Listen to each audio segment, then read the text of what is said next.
नमस्कार, आदाब। मैं खुशबू अख्तर, आप देख रहे हैं पल पल न्यूज़। आज हम बात करेंगे उस बम की नहीं जो सिर्फ ज़मीन पर गिरा, बल्कि उस धमाके की जिसने पूरे मिडल ईस्ट की सियासत का रुख ही बदल दिया और हर जगह उस धमाके ने हिला हुआ सियासत का चेहरा देखा। क्या हुआ बेन गुरियन एयरपोर्ट पर ये हमला? क्यों ईरान अब आधी जंग के लिए तैयार है? क्या अमेरिका की चुप्पी किसी बड़ी तबाही का संकेत तो नहीं दिखाता? तो आइए शुरू करते हैं उस धमाके से जिसने इस सवाल को जिंदा कर दिया है। क्या तीसरा मोर्चा खुल चुका है? रविवार की शाम जब राहत की उम्मीद महसूस की जा रही थी, उस वक्त तेल अवीव के बेन गुरियन एयरपोर्ट के पास एक बैलिस्टिक मिसाइल आ गिरती है। मिसाइल यमन ने दागी थी। यमन ने लगभग 2000 किलोमीटर दूर से ये मिसाइल दागी थी दोस्तों। और ये मिसाइल इजराइल के सबसे सुरक्षित कहे जाने वाले एयर डिफेंस सिस्टम को चीरते हुए टर्मिनल 3 से सिर्फ 75 मीटर दूर जाकर गिरती है। नतीजा, एयरपोर्ट पर उड़ानों की इमरजेंसी अलर्ट जारी कर दी गई। दुनिया के सबसे ताकतवर एयर डिफेंस प्रणाली नाकाम दिखाई दी। इस हमले के बाद इजराइल बौखलाया नहीं, गुस्से में दहाड़ने लगा है। प्रधानमंत्री नेतन्याहू ने साफ कहा, ये सिर्फ एक जवाब नहीं होगा, कई हमले होंगे। हमने पहले भी जवाब दिया है और अब भी देंगे। इजराइल के रक्षा मंत्री गैलेंट ने तो हद ही पार कर दी। जो हमें चोट पहुंचाएगा हम उसे रातों रात नेस्ता नाबूद कर देंगे, यानी रिटेंशन कर देंगे। मल्टीपर्पस नीति से उन्हें तबाह कर देंगे। हूतियों के ठिकानों पर इजराइल और अमेरिका की ओर से लगातार बमबारी की जा रही है दोस्तों। सना, साद, हुदैदा जैसे इलाकों में अमेरिका की आवाज़ें गूंजती रहीं धमाकों से, मगर हूती चुप नहीं रहे। पिछले हफ्ते हूतियों ने दावा किया कि उन्होंने अमेरिका के विमानवाहक पोत यूएस हैरी एस ट्रूमैन पर हमला किया। एक F-18 फाइटर जेट भी मार गिराने का दावा किया गया। अब सवाल यह है कि अमेरिका कहां खड़ा है?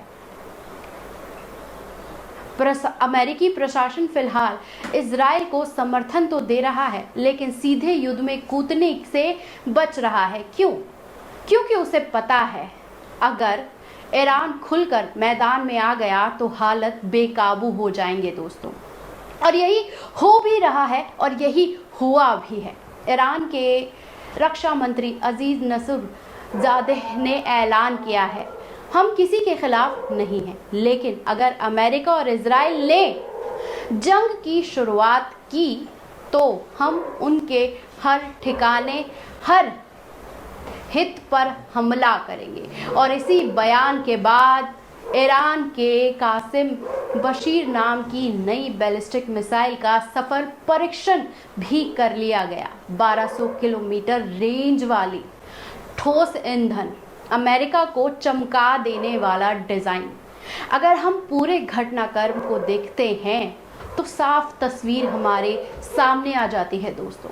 तो मिडल ईस्ट अब सिर्फ 2 मोर्चों पर नहीं लड़ रहा, बल्कि तीसरा मोर्चा यानी हूती ईरान गठबंधन अब सीधे इजराइल और अमेरिका के सैन्य प्रतिष्ठाओं को चुनौती दे रहा है। यह हमला सिर्फ एक मिसाइल का नहीं था दोस्तों, बल्कि एक टेस्ट था इजराइल के डिफेंस सिस्टम का। अब सवाल ये है कि अगर एक हूती मिसाइल टर्मिनल 3 से 75 मीटर दूर ही गिरती है तो फिर तेल अवीव या हाइफा जैसी आबादी से भरे शहर किनारे कितने महफूज हैं? सोचिए, सवाल उठाइए। अगर अमेरिका अब भी यही समझ रहा है कि वो वर्चस्व का दादा है, तो सिर्फ फंडिंग से जंग लड़ा जा सकता है, तो अफगानिस्तान और इराक भी एक बार याद दिलाना जरूरी हो जाता है।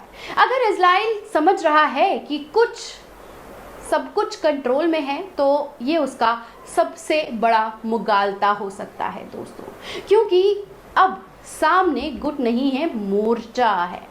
और इस मोर्चे में शामिल हैं हूती, हिजबुल्लाह, हमास और पीछे से खामोश खड़ा ईरान। अब मामला सिर्फ मिसाइलों या ड्रोन हमलों का रहा भी नहीं है, बल्कि सियासी अहंकार का वो दौर है जहां हर देश अपना वर्चस्व दिखाना चाहता है, चाहे इसके लिए जंग की आग ही क्यों ना भड़कानी पड़े।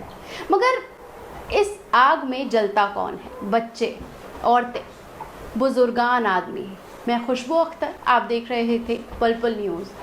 हम पूछते रहेंगे सवाल, आप जुड़े रहिए हमारे साथ। वीडियो पसंद आया तो शेयर करिए, सब्सक्राइब करिए, क्योंकि आपकी खबर, आपका भरोसा ही हमें चीख कर सवाल करने और दुनिया में हो रही नाइंसाफ़ी पर आवाज़ बुलंद करने की हिम्मत देता है। दोस्तों, शुक्रिया।